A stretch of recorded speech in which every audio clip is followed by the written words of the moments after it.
دا د کابل ژوبڼ دیوال دی. دلته د هغو حیواناتو انځورونه ایستل کیږي چې نسلونه یې د له منځه تلو په حال کې دي. دغه لړۍ په پلازمینه کابل او یو شمېر نورو ولایتونو کې د کابل ژوبڼ د چاپیریال ساتنې ملي ادارې او ورته نورو همکارو مؤسسو له لورې د دغه حیواناتو د نسل له منځه تلو د مخنیوي په پار پیل شوې ده. هدف د ده دا ده چې زموږ هیوادوال خپل دغه د هیواد ژوي وپېژني، خصوصا هغه ژوي چې هغه نسل مخ په ورکېدو ده او 149 قلمه یادداشت شوي تحقیق شوي چې د دوی نسل په افغانستان کې ډېر کم ده.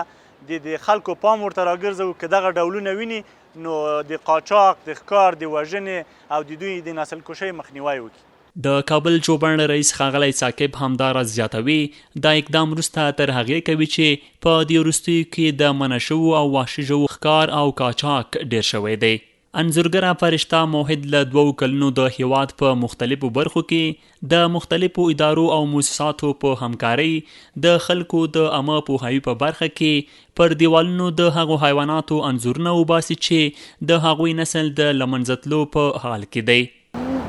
هفته جهانی محیط زیست هم است و هدف ما از این رسامی است که مردم آگاه شود که در افغانستان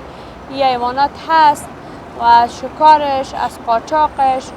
و از فرار حیوانات جلوگیری شود و حیوانات که از میراث طبیعی ماست، ما باید از میراث طبیعی خود حفاظت خوب کنیم. تقریبا ما باید 10 تا از حیوانات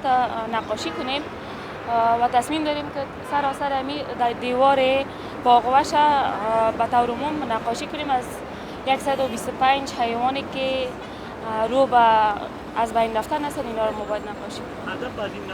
کابل ښاریان بیا له دغه اقدامه خوښ دي او زیاتوي چې له دې سره به په هیواد کې د هغو حیواناتو په ساتنه کې ښه عامه پوهاوی وشي چې اوس یې نسلونه د له منځه تلو په حال کې دي او د دوی په خبره له دې سره به په هیواد کې د غیر قانوني قاچاق مخه هم ونیول شي. مال دې انځورونه داسې برداشت واخیسته چې موږ ټول ملت په دې کې سهیم باید اوسو چې خپل حیوانات د پرنده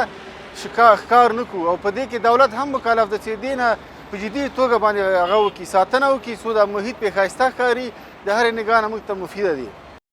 د کابل ژوبڼ د مسؤلینو په خبره له یادو انځورونو یې موخه د هغو 125 نوو حیواناتو پیژندنه ده چې په دې وروستیو کې نسل د له منځه تلو په حال کې دی.